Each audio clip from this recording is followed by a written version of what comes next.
할렐루야. 오늘도 주님의 은혜가 여러분 가운데 충만하시기를 바랍니다. 천사 가브리엘이 고지한 대로 마리아는 성령으로 아기 예수를 잉태하게 되었습니다. 그에게 일어난 이 놀라운 일, 너무나 당황스러운 일이었지만 그러나 그것을 믿음으로 받아들인 마리아, 제일 먼저 찾아간 사람은 그의 친족 엘리사벳이었습니다.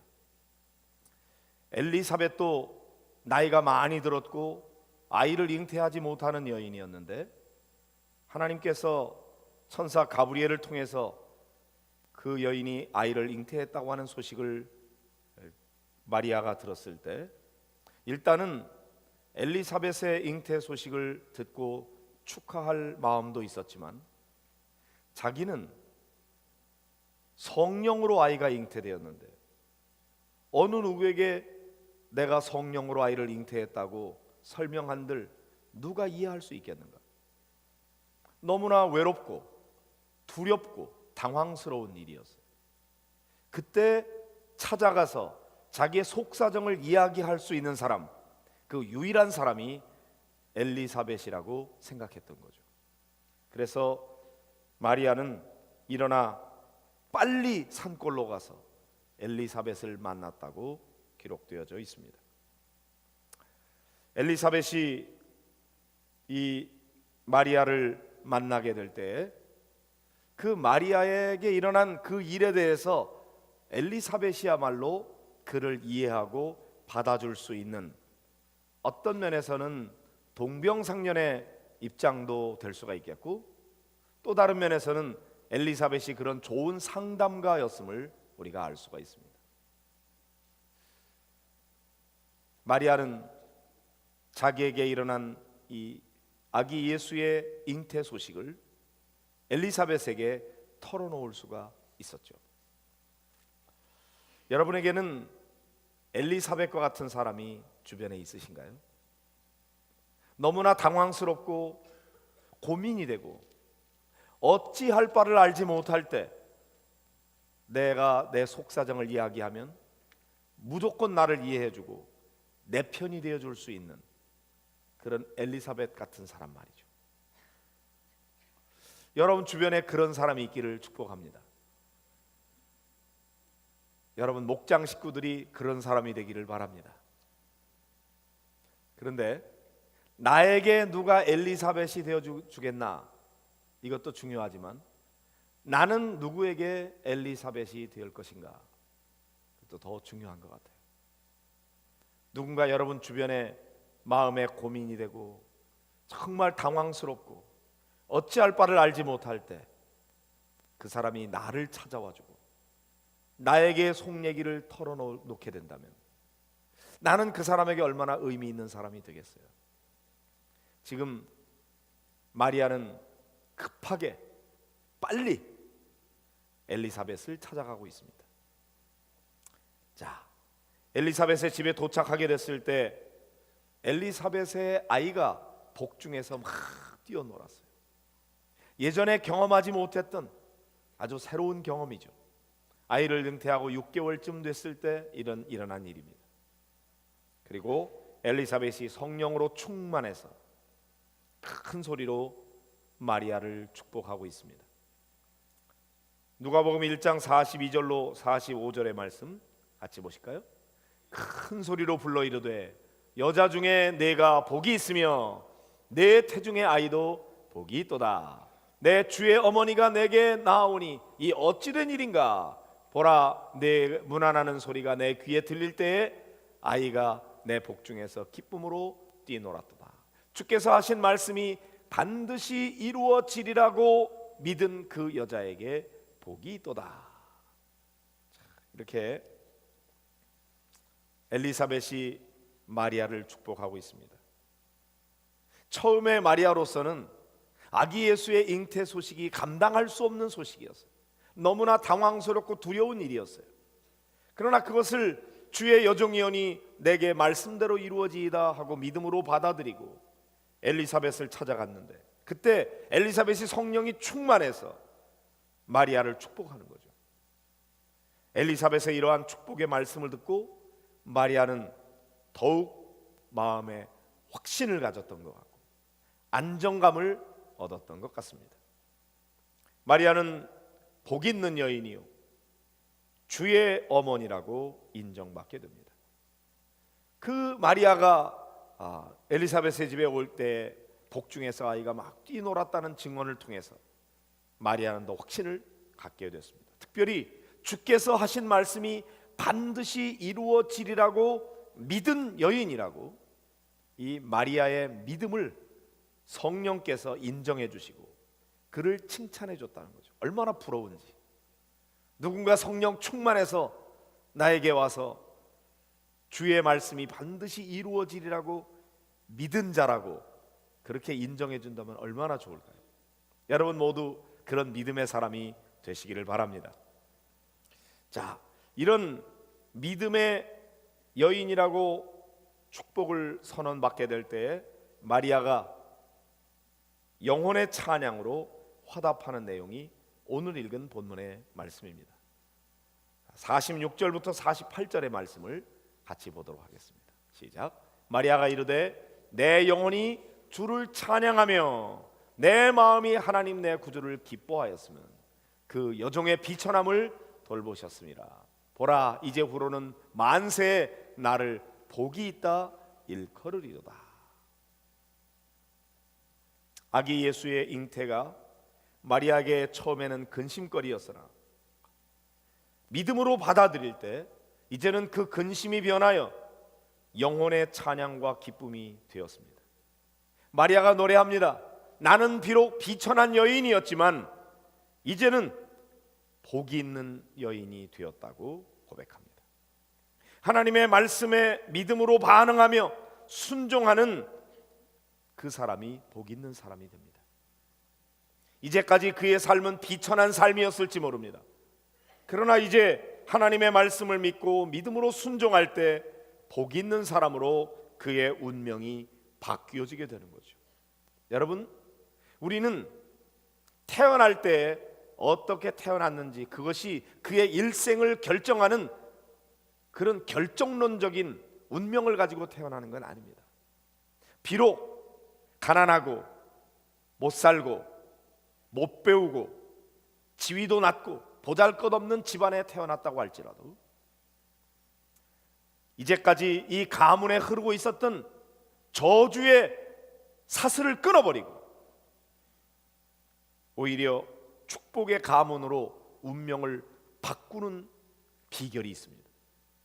그런 사람들의 이야기가 성경에 수도 없이 많이 기록되어 있고 이 성경을 믿은 사람들 가운데 그 믿음의 사람들 가운데 운명을 바꾼 사람들의 이야기가 얼마든지 많이 있습니다.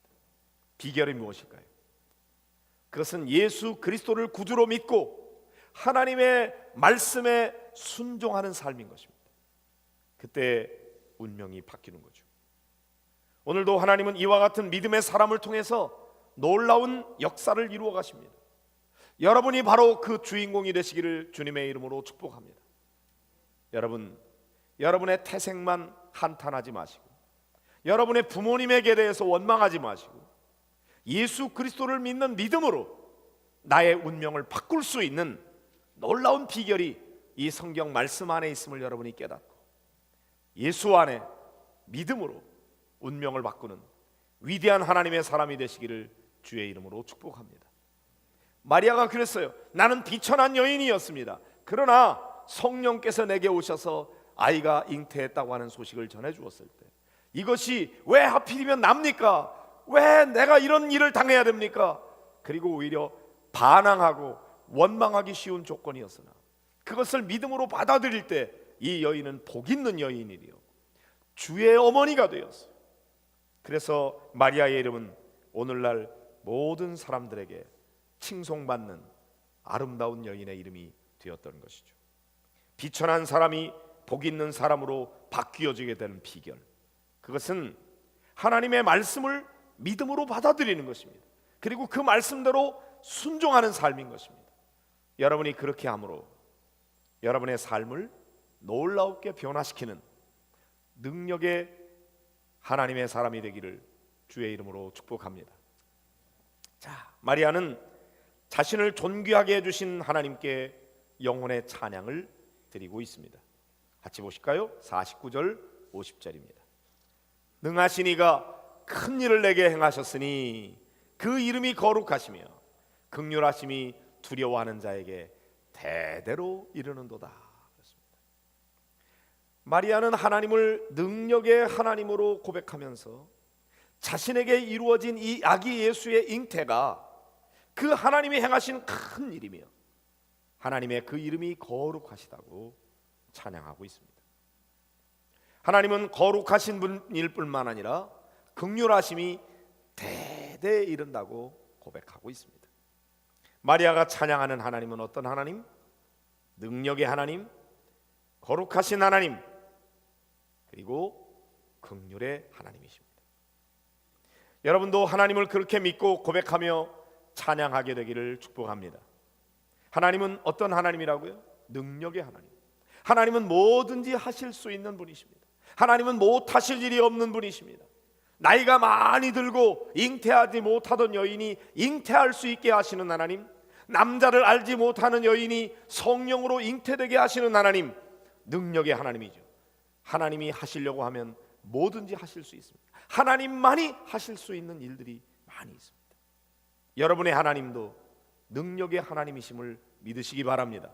여러분 앞에 닥쳐진 삶의 문제, 여러분이 해결하지 못한다고 할지라도 하나님이 여러분과 함께 하시면 그 능력의 하나님께서 여러분의 삶의 문제를 능히 극복하고 이겨낼 수 있고 해결할 수 있도록 도와주신다는 사실을 믿으시기 바랍니다. 또한 우리 하나님은 거룩하신 하나님입니다. 세속의 모든 존재와는 근본적으로 다른 거룩하신 하나님, 그분에게는 어둠과 또한 모든 악이 전혀 없으시고 거룩하시며 정결하신 분이신 것입니다. 그 완전하신 하나님은 또한 긍휼하신 분이십니다. 긍휼이 뭔지 아시나요? 긍휼은 내가 죄를 지어서 마땅히 매를 때려야 하는데 하나님께서 불쌍히 여기셔서 이 매를 거두시는 것, 그것을 긍휼이라고 그래요. 매 맞아 마땅해요. 그런데 하나님이 긍휼하셔서 매를 거두어 주셔. 매를 때리지 않는 거죠. 우리 하나님은 좋으신 하나님이십니다. 믿으시기를 바랍니다. 한없이 우리를 불쌍히 여기시고 우리에게 끝없이 자비와 긍휼을 베풀어 주시는 분, 은혜를 베풀어 주시는 분, 좋으신 하나님이신 것입니다. 우리가 잘못했을 때 우리의 잘못에 대해서 징계하시는 것보다도 하나님은 오래 참고 기다려 주시고 매를 들었다가도 매를 거두시고 그리고 제2, 제3, 제4의 기회를 끊임없이 우리에게 베풀어 주시는 분이십니다. 마리아는 하나님을 이렇게 고백하면서 찬양하고 있습니다. 나는 이런 은혜를 받을 만한 자격이 없는 여인입니다. 나는 비천한 여인이었습니다. 그러나 은혜의 하나님, 긍휼의 하나님이 나 같은 여인에게 찾아오셔서 나에게 아기 예수를 잉태하게 하시고 나로 하여금 복 있는 여인, 주의 어머니라고 불리게 해주셨으니 그 은혜를 감사합니다. 그러면서 마리아가 찬양하고 있는 거죠. 여러분도 그런 하나님을 꼭 만나게 되시기를 축복합니다. 자, 51절부터 55절을 함께 읽어보도록 하겠습니다. 그의 팔로 힘을 보이사 마음의 생각이 교만한 자들을 흩으셨고 권세 있는 자를 위에서 내리치셨으며 비천한 자를 높이셨고 줄이는 자를 좋은 것으로 배불리셨으며 부자는 빈손으로 보내셨도다.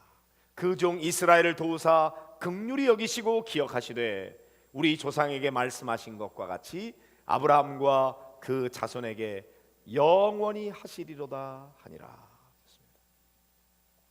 마리아가 고백하는 하나님, 그 하나님은 모든 주권을 가지고 계시고 이 온 나라 모든 백성들을 친히 통치하시며 다스리시는 절대 주권의 하나님이십니다. 그 하나님을 마리아가 찬양하고 있습니다. 마음의 생각이 교만한 자 하나님이 흩어버리십니다. 권세 있는 자 그 위에서 내리치십니다. 그러나 비천한 자는 높이시고 줄이는 자를 좋은 것으로 배불리시며 부자는 빈손으로 보내셨다고 고백합니다. 잘 생각해 보세요.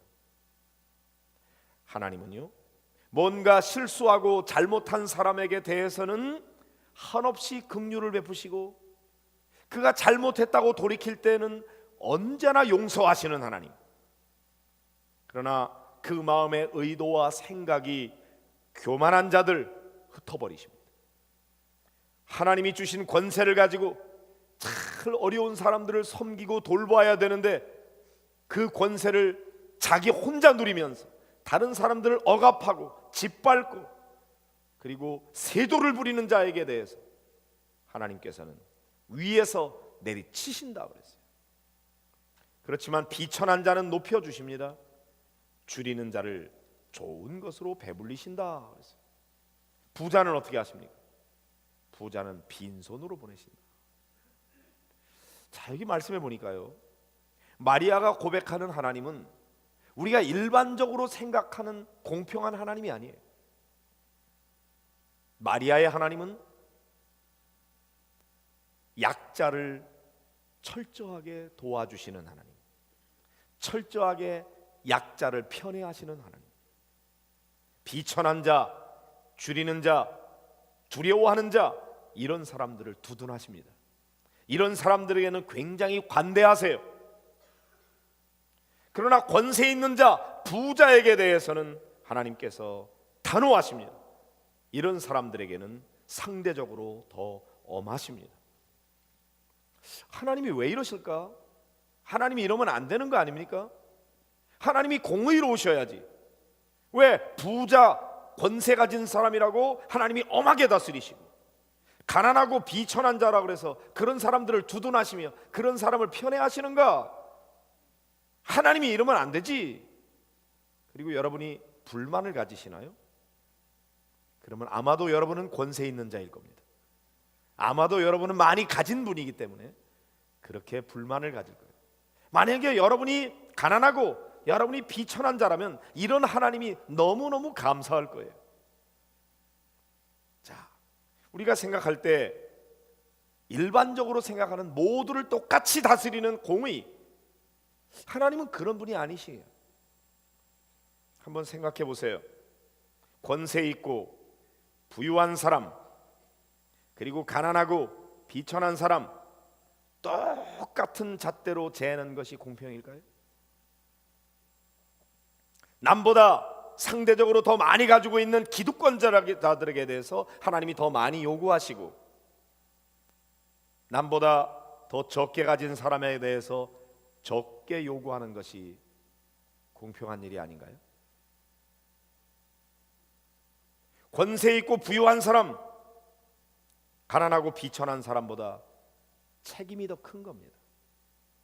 자랑하고 그거 가지고 사람들 억누르고 짓밟으라고 주신 게 아니에요. 여러분에게 돈이 더 많습니까? 여러분이 다른 사람보다 능력이 많습니까? 여러분이 머리가 더 좋습니까?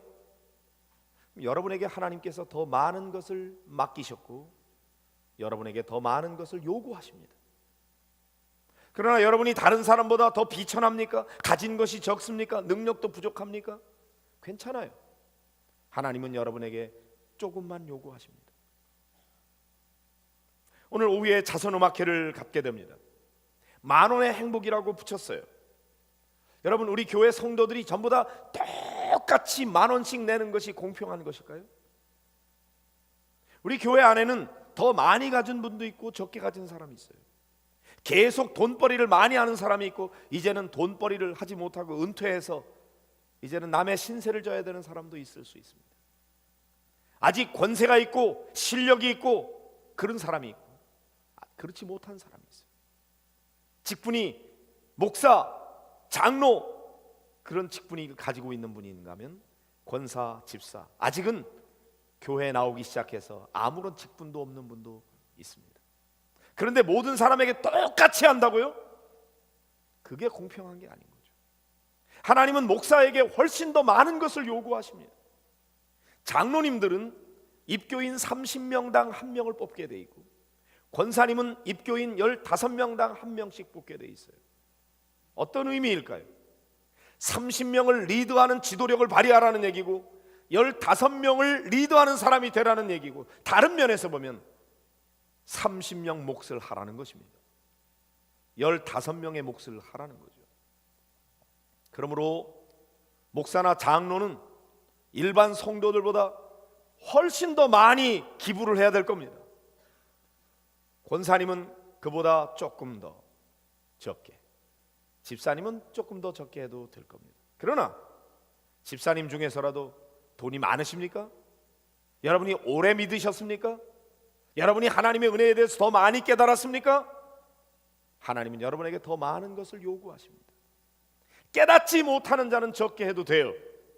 그러나 많은 것을 깨닫고도 책임을 감당하지 못하는 자에게 대해서 주님은 엄하게 다스린 순간입니다. 오늘 마리아가 깨달은 하나님은 권세 있고 부유한 사람, 그런 사람에게 대해서 하나님이 엄하십니다. 교만한 사람 흩어버리십니다. 권세 있는 사람 위에서 내리치신다고 그랬어요. 부자는 빈손으로 돌아가게 하신다고 그랬습니다. 그러나 비천한 사람입니까? 가난한 사람입니까? 못 배운 사람입니까? 아직 마음의 상처를 받고 고통 중에 있는 사람입니까?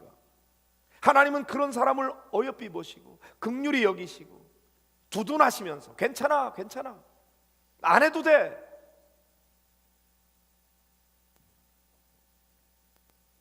많이 가졌다고 권세를 부리면서 교만해진다면 하나님은 그런 사람에 대해서는 흩어버리시고 가난하고 비천한 자에게는 용기를 북돋아 주십니다. 물론 권세 있고 부유한 사람이든 가난하고 비천한 사람이든 하나님은 모든 사람에게 은총과 긍휼을 베풀어 주십니다. 그러나 겸손해야 됩니다. 조금 가졌다고 교만해요? 남보다 더 실력 있다고 교만해요? 다른 사람 알기를 우습게 여겨요? 그 권세를 함부로 휘둘러요? 하나님 앞에 큰 코 다칠 일이 있다는 거죠. 교만하면 안 됩니다. 졸지에 내가 가진 모든 것을 잃어버릴 수도 있고 빈손이 될 수 있다는 사실을 알아야 하는 것이죠. 그러나 우리 하나님은 그렇게 잔인무도한 하나님이 아니세요. 또다시 우리에게 기회를 주시면서 깨닫고 돌이키기를 원하시고 기다리고 계시는 하나님이죠. 마리아는 이것을 깨달았어요. 그리고 하나님께 대해서 고백하고 있는 거죠. 그 영혼으로 찬양하고 있습니다. 하나님, 나같이 비천한 여인 어찌 나에게 은혜를 베푸셔서 왜 하필이면 납니까? 하고 불평하던 그 불평과 근심거리가 이제는 오히려 찬양거리가 돼서 하나님, 어찌하여 나같이 비천한 여인을 이렇게 존귀하게 만들어 주셨습니까? 내가 어떻게 주님의 어머니가 될 수가 있었습니까? 내가 어떻게 복 있는 여인이 됐단 말입니까? 찬양을 받으시옵소서, 영광을 받으시옵소서, 이렇게 노래하고 있는 것이죠. 사랑하는 성도 여러분, 여러분은 어떠십니까? 하나님 앞에 상 받을 게 많아요? 벌 받을 게 많아요? 잘한 게 많아요? 하나님 앞에 큰 소리 치면서 하나님이 이러시면 안 되지, 공평하게 해야지, 당당하게 나설 수 있는 자신이 있으십니까? 오히려 하나님, 웬 은혜입니까? 웬 사랑입니까? 내가 뭘 잘한 게 있다고 나에게 이런 은혜를 베풀어 주십니까? 하나님, 그저 감사합니다. 부족한 나를 은혜를 베푸시니 그저 고맙습니다. 찬양을 받으십시오. 영광을 받으십시오. 이것이 은혜를 깨달은 사람의 태도인 것입니다. 사랑하는 성도 여러분, 하나님이 공평하지 않다고 불평할 것이 아니라 그래도 내게 베풀어 주신 은혜가 무엇인지를 깨달아 보세요. 불평이 변하여 근심이 변하여 찬송이 되고 영혼의 찬양이 되고 감사거리가 되는 거예요. 오늘 마리아가 깨달은 하나님, 여러분도 깨닫게 되시기를 바랍니다. 그리고 마리아가 찬양하는 그 찬양이 여러분의 찬양도 될 수 있기를 바랍니다. 하나님이 오늘도 섬세하게 여러분 삶 가운데 간섭하시고 개입하시고 인도하시면서 여러분의 삶을 선한 길로 인도해 주십니다. 때로는 다 깨닫지 못합니다. 하나님이 내게 왜 이러시는지, 이것이 나에게 어떤 화를 가져다 줄 것인지 불안하고 근심이 되고 당황스럽습니다. 그러나 여러분, 믿음으로 받아들이고 하나님을 찬양하며 영광 돌릴 때 우리 하나님께서는 운명을 바꾸어 주시고 여러분의 삶을 존귀하게, 위대하게, 복되게 만들어 주신다는 사실을 믿으시기를 바랍니다. 그리고 여러분의 입술에서 영혼의 찬양을 하나님 앞에 영광 돌리는 이 축복된 대강절기가 되기를 주님의 이름으로 축원합니다.